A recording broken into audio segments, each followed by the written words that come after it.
et du Saint-Esprit. Amen. Le Seigneur soit avec vous et avec votre esprit. Frères et sœurs, aujourd'hui nous célébrons le 33e dimanche du temps ordinaire, un temps fort, un temps de la résurrection du Christ, un dimanche qui précède la fin du temps ordinaire liturgique B. Les lectures de ce jour nous invitent à la fidélité. Les trois lectures nous invitent à la fidélité à notre Dieu, car il nous aime. C'est ainsi qu'il a envoyé son Fils unique pour nous sauver de tout mal, nous sauver de nos péchés, nous sauver de nos égarements. Mes frères et sœurs, la fidélité consiste à un mystère d'adhésion, de collaboration, de la participation, c'est-à-dire avoir une attitude permanente de conversion, de revenir vers le Seigneur, pour mieux se disposer à recevoir la grâce du Seigneur, la grâce de l'Éternel. Mes frères et sœurs, la fidélité chez nous comme chrétiens, chez le croyant, impose une attitude dynamique qui nous transforme, qui nous conduit vers le Seigneur et nous permet de nous correspondre au Christ. Comme le Christ est notre modèle de vie, notre modèle vers le Seigneur.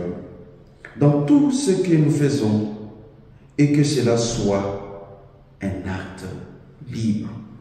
Car le texte nous montre qu'aujourd'hui, c'est le jugement. Un texte qui prouve le jugement final.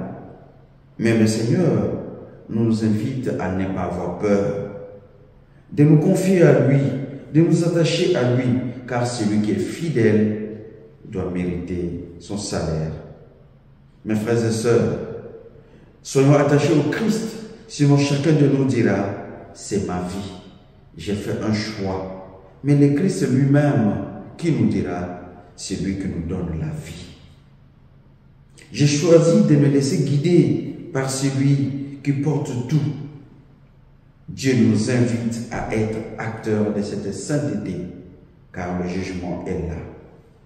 Voilà, mes frères, que l'Épître aux Hébreux nous montre un bel exemple, l'exemple de la fidélité, l'exemple de la personne du grand prêtre qui nous sert, c'est le Christ. C'est lui le grand prêtre, qui se donne pour nous servir. C'est le Christ. Et il nous sert dans le temple. Il a l'attitude de celui qui se donne aux autres. Ainsi, Saint Paul se plaint à nous montrer la constance du service. C'est la régularité, un acte répétitif, identique. Oui, mes frères, la fidélité, c'est vie dans la régularité et la répétition. Ici, mes frères, nous ne parlons pas de l'habitude qu'on pourrait avoir. Non, car l'habitude tue l'amour. Notons que l'amour de Dieu, comme prouve les textes, l'amour de Dieu et l'amour du prochain exige des actions concrètes de notre vie. C'est pour cela que l'amour exige la fidélité. Frères et sœurs, les lectures entendues aujourd'hui portent en elles la bonne nouvelle. Portent le Christ lui-même. Aujourd'hui, Jésus vient à notre aide pour nous parler, pour nous réconforter, pour nous dire que nous ne devons pas nous désespérer, mais plutôt avoir la foi, l'espérance.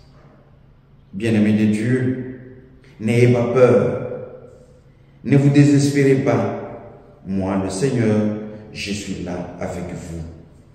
Le Christ nous invite à bâtir notre vie sur le roc de la foi, le roc de la parole de Dieu, de la solidarité fraternelle et du don de soi-même.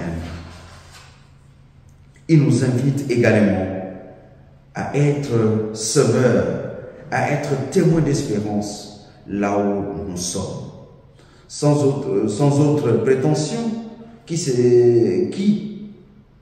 c'est s'aimer la joie, la paix et l'amour au sein de notre vie, au sein de la société, au sein de l'Église. Cherchons, frères et sœurs, à vivre dans l'amour, à vivre dans la compréhension, à vivre dans la compassion envers nos frères et sœurs. Et cela a contribué à l'avènement du royaume de Dieu qui est parmi nous. Amen.